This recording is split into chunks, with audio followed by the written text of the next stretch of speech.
Impermanence is a truth of life. And equanimity allows us to be with this truth. Yeah. And very much in the same way, it is equally so that anatta, or non-self, is a truth of this life. And that equanimity allows us to be with this truth. The concept of non-self or selflessness or anatta is difficult often to understand on an intellectual level. The other two truths that are known as the three marks or the three characteristics of existence, that of impermanence, that Laurie spoke about, and suffering of dukkha, those are very obvious to us. We know them, we see them, we sense them, we experience them directly. But the meaning of non-self, of selflessness, doesn't immediately jump out at us. And we also have this natural sort of resistance to selflessness because our whole life is fundamentally built around a sense of self. There's the I, and there's the me, and there's the mine. So anatta is challenging for our common sense and also challenges some of our most fundamental attachments.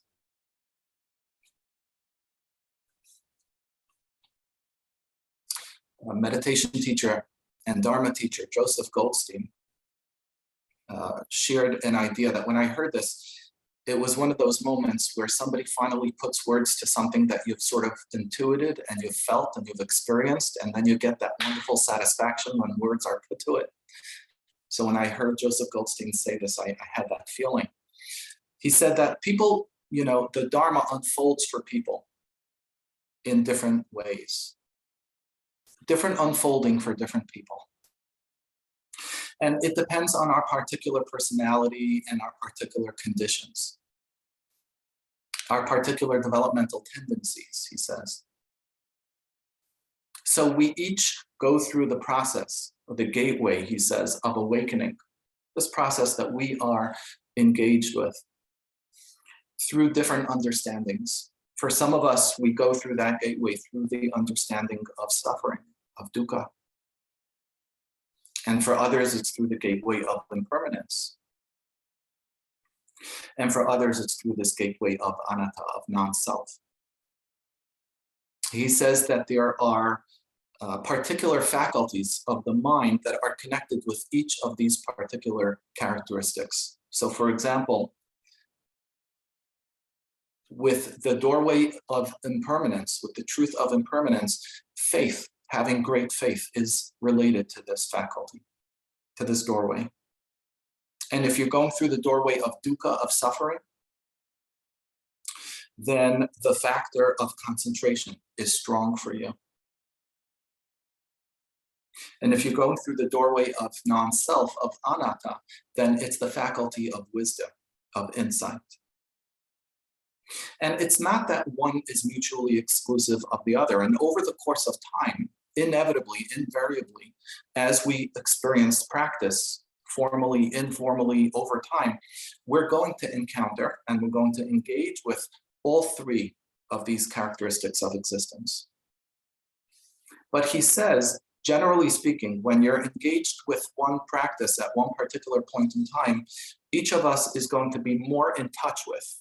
One of these marks of existence is going to be more alive, more felt than the others. I found this to be so as well in my practice.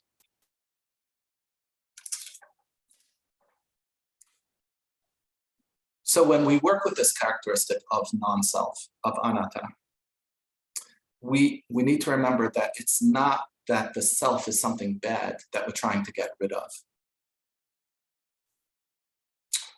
But it's more accurate to say, and Buddha himself said this, that what we're trying to appreciate is that there was no self to begin with. Right? What we want to see is that the belief that we have in self is constantly and continuously being created again and again. As we sit in mindfulness practice, this begins to become a bit more evident to us. We can begin to see this unfolding of the construction, the constant construction, and then construction again, and then construction again of our selfing.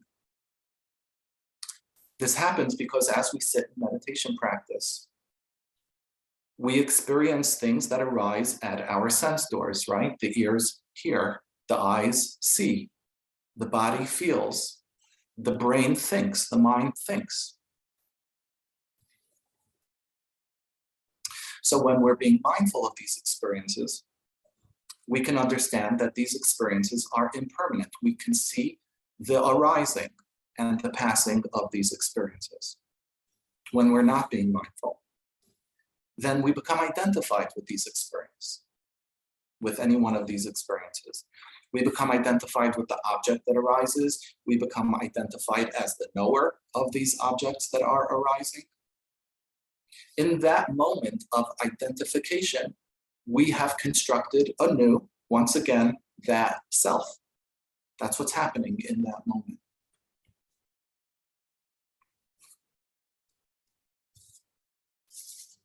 And so as we're trying to understand non-self or anatta, it's important to see and appreciate the perspective that there is both relative truth or subjective truth and absolute reality, right? Objective reality.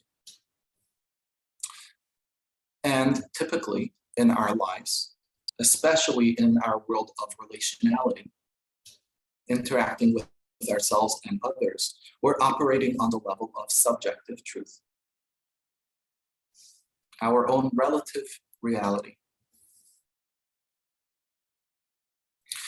But if we get stuck or we live exclusively within that domain and we don't have access to the wisdom of non-self, then we get stuck in the identification of I, me, and mine.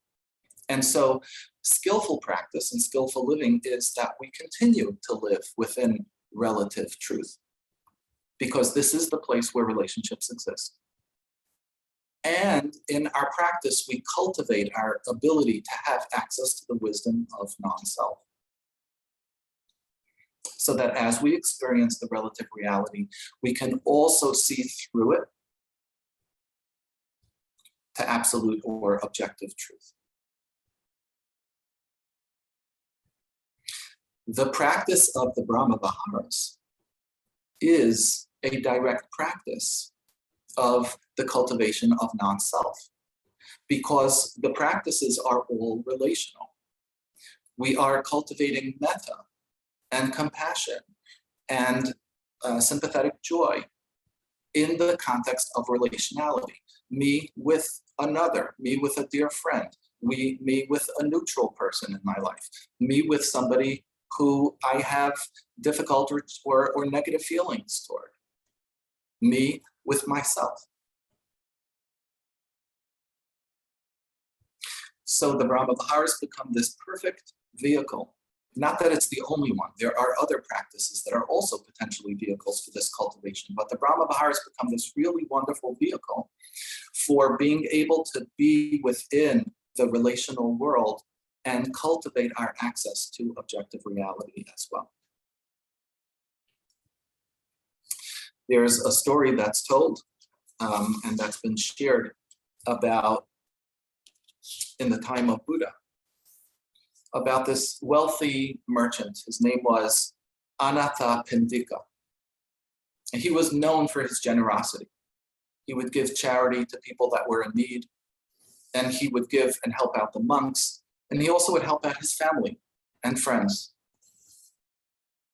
He had one relative who really was a mess financially, and he would constantly come to him for financial assistance, and then he would go and completely squander the money that he was given. He would just blow it all. And then he would come back and ask for more money. And at some point, Anatta Pendika had had enough. And he said, no more. No more.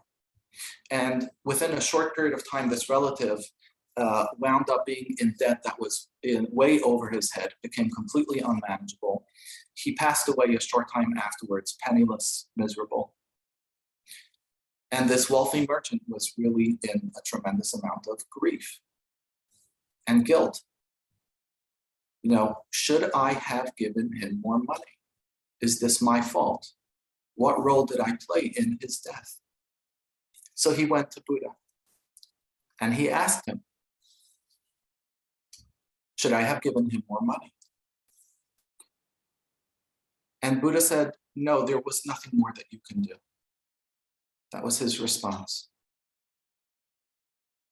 And what you did was with a pure intention, but ultimately you can't control how another person uses the resources that you give him. This story reminded me of an experience that is unfolding for me within my extended family as we speak. There's a difficult situation that's going on, not within my nuclear family, but within my extended family. And relatives turn to me, perhaps for one reason because I'm the psychotherapist in the family, perhaps for some other reasons as well, and expect and ask me to jump in and get involved and fix it, help. And of course I grapple with this because I care. And I would love to be able to fix it and help. And yet, those who hold the key to changing the situation are not me. I don't hold that key. And sitting with those feelings, sitting with the thoughts, sitting with the question of to do something, to say something, how much, when, if at all, is absolutely for me a practice of anatta. Because I get to see myself unfold again and again in multiple layers, complex layers, colliding all at once on different ways. What is helping me to me? Where's that coming from? What is not wanting to get involved? Where's that coming from? I think in different ways we can all relate to this. We don't necessarily have a Buddha to turn to give us clarity or to make it all clear, right? We get to practice being our own Buddha sometimes with these moments.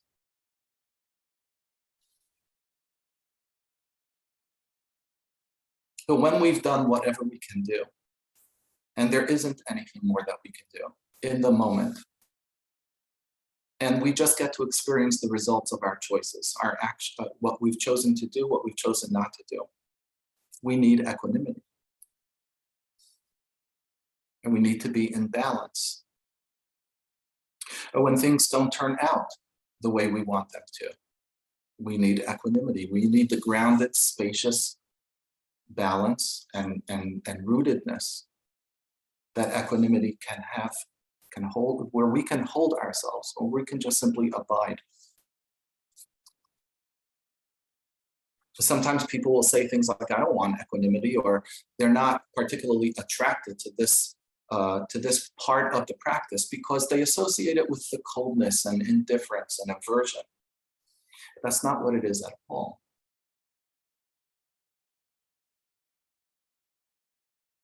There's pain and there's pleasure. And we experience pain and pleasure. And the practice is not to transcend pain or pleasure, to overcome it, to be bigger than that. It's to abide within our experiences of pain and pleasure with an equanimous heart and mind,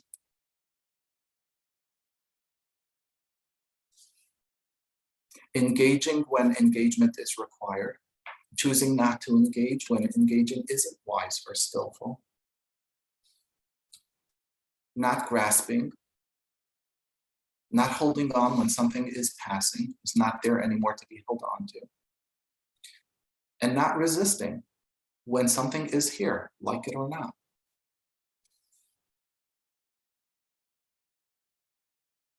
The Buddha described equanimity as being the conditioned state that most resembles the liberated mind. Equanimity is not actually the same as the liberated mind, but it's like pseudo-nibbana. We get a taste of real awakening through the experience of equanimity. meditation teacher Shyla Catherine shares a story where she was once on a 4-month Brahma-Vihara retreat. Now, we've spent a year on these Brahma-Viharas, but not 24/7. 4 months on retreat, sitting with the Brahma-Viharas. And she describes how her equanimity was profound and deep and strong. And she said that for many days, her mindfulness was continuous and effortless. There was no desire, there was no aversion. Can you imagine? For many days sitting there, no desire, no aversion arising. And at some point, she began to wonder to herself, maybe I'm actually free of desire and aversion. And it made sense to her. Like, her experience seemed to be bearing this truth out. So she went to her teacher and she shared this thought, and her teacher said to her, Shyla, equanimity is a conditioned state. Equanimity is a conditioned state. And she said she felt grateful that her teacher didn't just totally laugh, at the preposterous notion that she sort of transcended aversion and, desire and aversion, but was able to just kindly point out the truth that equanimity is a conditioned state.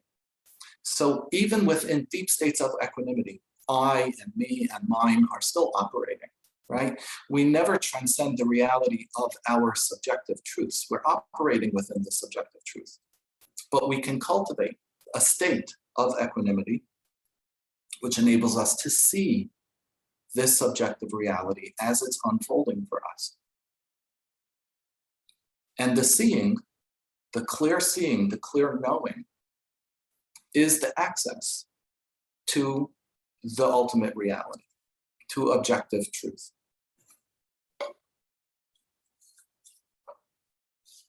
Equanimity allows us to abide in a space that's beyond our preferences,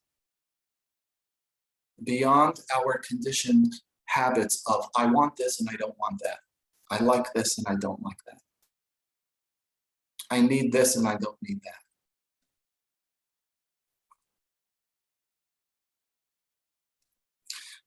May we all continue to know the fruits of equanimity. Thank you.